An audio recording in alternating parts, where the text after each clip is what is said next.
Hey guys, welcome back to Jessin Reads Romance. I'm Jessin, and today I'm sharing my TBR for the Historical Romance Readathon. Now, I've participated in the past Historical Romance Readathons. I think I've done 2 so far, and they're always hosted by Jess, Lacey, and Lisa. I'm so excited to be doing another one.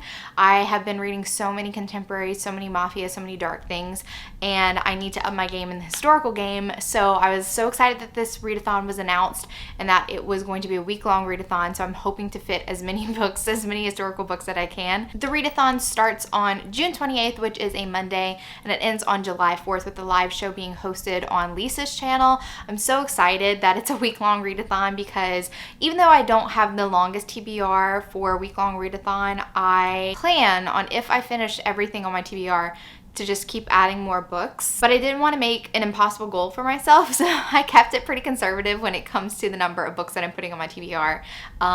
There's a lot of fun prompts that they came up with. The graphics are so cute for this readathon, and I just really am enjoying this, especially for the bingo card because our favorite Bridgertons are on there. So it's really exciting. So here are the prompts. I don't know if I'm going to hit all of them. I didn't curate my books to hit every single prompt per se. I'll get into that whenever I actually get into my TBR, but we have Class Difference, which I love, Self-Made Man, Not in Europe, Spinster, Wallflower, Purple Cover, Grace Calloway, Indie Published, Clinch Cover, Duke in the Title, One Person on the Cover, Series, Marriage of Convenience, Scottish, Spy, Single Parent.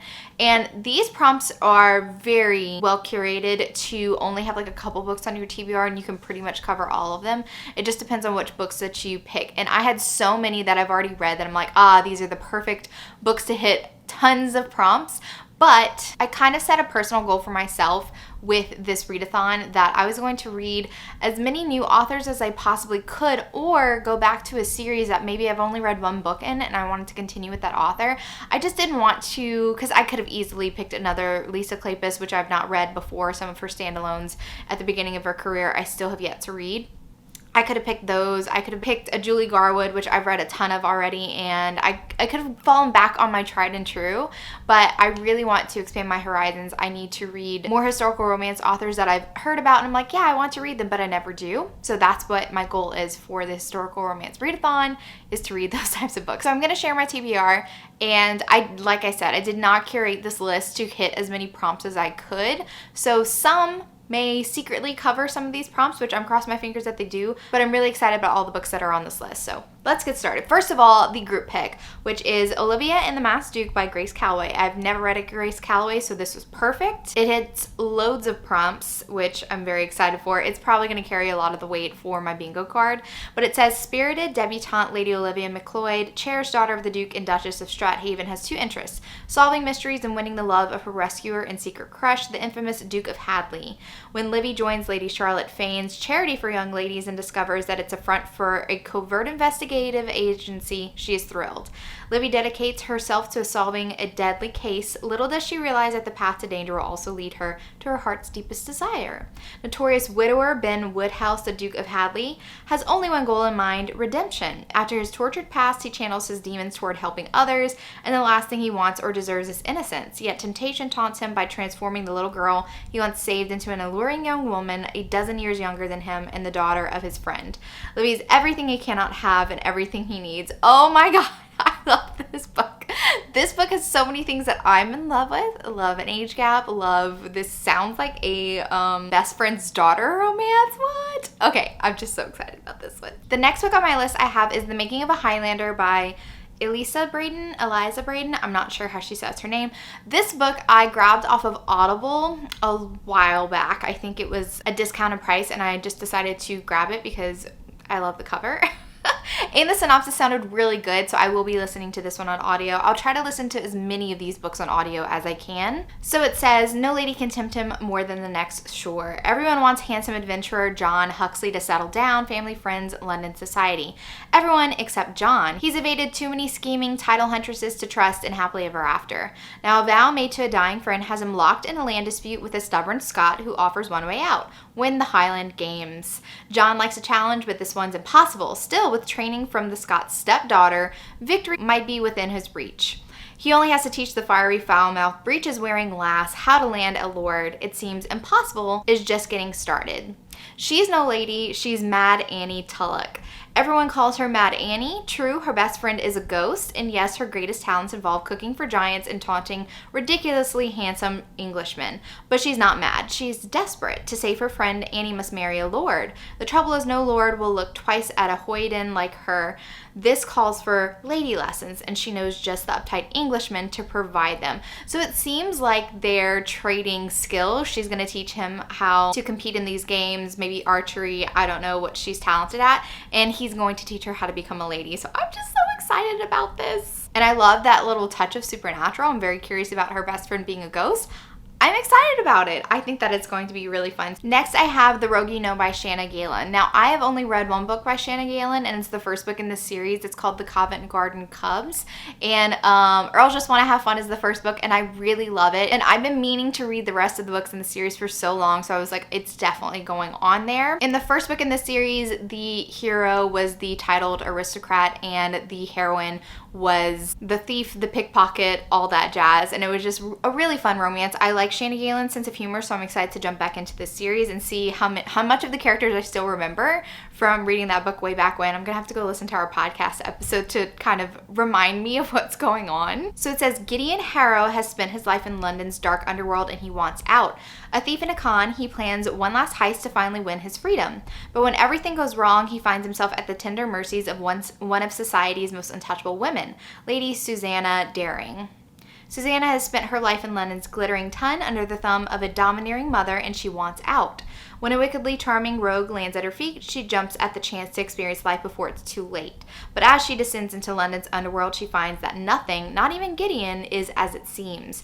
As excitement turns to danger, Susanna must decide what price she's willing to pay for the love of a reformed thief. I was really tempted to pick another Shanna Galen because she does have a series that has to do with spies, and spies is one of the prompts. But like I said, I really want to get back into this series since I've already read this one, and like class difference, possibly self-made man could come into play. I don't know. I'm just excited to get back into Shanna Galen. Also, I found that Any Play has the audio for this one, so I'm really excited to have the audio for that one. It'll make listening to these books during the week that much easier. Next, I have Love and Other Scandals by Carolyn Linden, and I've not read any books by her at all, so this will be a new to me author again, which is what I want. And it says, Joan Bennett is a breath away from being a spinster. She has 4 seasons without a suitor. After reading a shockingly sinuous book, 50 Ways to Sin, Joan decides perhaps it's time to stop being proper and start being sinful while she's still young enough to enjoy it. And what better partner than her brother's drinking mate, Viscount Burke? He seems the type to know how to give a lady a lascivious adventure. It seems that the Viscount has qualms about trifling with his friend's sister. That's the way to end up betrothed, and he doesn't want that. Or does he? I love a good brother's best friend romance, and I'm really excited to see what type of style that this author has. This one is also on Any Play. Let me see. I have it all written down in my notebook. I started writing in notebooks because Jen has converted me. Yes, this book is on Any Play, so I will be listening to this one as well. I really love the cover for this one.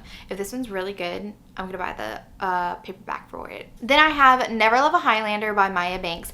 I've read the first book in the series, and I know it's strange because this is the third book in the series, but I like the synopsis of this one, and I really wanted to read this one specifically. And for some reason, when I was reading the synopsis for book 2 and book 3, I was like, oh yeah, I remember that name Riona. That's the character that I was interested in from book 1, even though I don't remember it very well. So that's why I picked the third book in this series, and also it's on Any Play, so I'm going to be listening to the audio. So this one says, Kaelin McCabe's young, reckless heart nearly destroyed his clan. Now putting family loyalty above all else, he steps up to marry his older brother's jilted bride and salvage the uneasy alliance between the two clans. While beautiful Riona MacDonald is a fit wife for any man, Kaelin trusts no woman, especially not the sweet temptress who torments him with white-hot longing. As a sacrificial lamb in her father's power game, Riona will do her duty but vows to protect her heart and her pride from humiliation. Despite everything, though, the heat in Kaelin's touch melts her defenses, and she craves the sensual delights of a husband who guards his emotions as fiercely as his clan. But when the ultimate battle for the McCabe legacy is upon them, Riona's true warrior spirit emerges. She will risk the wrath of her father, the fury of her enemies, and her life to prove to Kaelin that his wife's love is too precious to lose. I'm tentatively going to put this in the category of marriage of convenience, that's what I'm gonna do. We'll see if it truly does fit into that category, but again, I'm just kind of like using the prompts for this readathon as guidelines to get me back into series that maybe I've abandoned or said I've always returned to and I never did. Then I have The Duke I Tempted by Scarlett Peckham. I've only read one book by Scarlett Peckham, The Rake No, but for the Rake Appreciation Society, they will be reviewing book 2 in this series, so I was like, perfect timing. I could just throw this one on my readathon and have book 1 already done. I'm expecting this one to be not dark, but a little bit more dramatic, like more like a drama historical romance than like rom-com-y or anything. At least that's the impression that I got of Scarlett Peckham while reading The Rake No. So this one says he's controlled, meticulous, immaculate. No one would expect the proper Duke to be a member of London's most illicit secret club, least of all his future wife. Having overcome financial ruin and redeemed his family name to become the most legendary investor in London, the Duke of Westmead needs to secure his holdings by producing an heir, which means he must find a wife who won't discover his secret craving to spend his nights on his knees or make demands on his long-scarred over heart. Poppy Cavendish is not that type of woman. An ambitious, self-taught botanist designing the garden ballroom in which Westmead plans to woo a bride, Poppy has struggled against convention all of her life to secure her hard-won independence. She wants the capital to expand her exotic nursery business, not a husband. But there is something so compelling about Westmead with his starchy bearing and impossibly kind eyes that when an accidental scandal makes marriage to the Duke the only means to save her nursery, Poppy worries she wants more than the title he's offering. The arrangement is meant to be just business, a greenhouse for an heir, but Poppy yearns to unravel her husband's secrets and to tempt the Duke to risk his heart. So this one definitely falls under the category of marriage convenience. Excited! I'm actually much more excited now that I've read the synopsis because I really just popped this on so that I could catch up to the Rake Appreciation Society because I wanted to read what Jen and Crystal are going to be reading, but now I'm like, I like the premise of that one so much. And it'll also be kind of like a second chance for Scarlett Peckham because I didn't enjoy The Rake No as much as everyone else enjoyed it. I was in the minority for that one. And lastly, I have Accidentally Compromising the Duke by Stacey Reid. I've read Stacey Reid before, but I need to read more of her, and she is a POC author writing historical romance, so I definitely wanted to add her to my list. A lot of her books are also on Anyplay, so I was like, this is perfect, and I believe this is a single dad romance. Says Miss Adeline Hayes is out of options. Determined to escape marriage to a repugnant earl, Adeline plans to deliberately allow herself to be caught in a compromising position at a house party with the much kinder man she'd hoped to marry. Instead, Adeline accidentally enters the wrong chamber and tumbles into bed with the Mad Duke. Edmund Rochester, the Duke of Wolverton, is seeking a wife to care for his 2 daughters, a young lady of sensibilities, accomplishment, and most importantly, one who he is not attracted to. A complete opposite of the bewitching beauty who traps him into marriage. But despite the lust he feels for his new Duchess, Edmund is resolved to never allow them intimacy, refusing to ever again suffer the tormenting loss of a loved one. Oh, this sounds so good. I am really excited about that one. I'm excited to start. This is the first of another one of Stacey Reid's series. I need to read more of Stacey Reid's because I really loved My Darling Beast so much. Like that's my favorite by Stacey Reid. This one has kind of like a similar cover. They both have like purple on the cover, so I was like, yeah, I'm gonna start this series. I do have a couple of books in reserve in case I do finish these books really quickly. I have like a Sophie Jordan on my list because I've never read a Sophie Jordan before. I have another Lenora Bell on my list as well, and a few others that I'm going to be doing a vlog, so you'll see if I end up by picking up any of those books that I have on reserve. Alright guys, that's it for my TBR. I hope that you're joining in with the Historical Romance Readathon. I think it's really fun to see what everybody else is reading. I enjoy being on the live shows and discussing what everyone's favorite book was or what their least favorite book was and just new discoveries. That's how I get a lot of recommendations as well during Readathon live shows. I love seeing what other people have discovered for themselves. If you like this video, give it a big thumbs up, and if you're not already subscribed to my channel, make sure you subscribe to get notified in any future videos that I do. Thank you so much for watching, and remember, life's better with little HEA. Bye guys!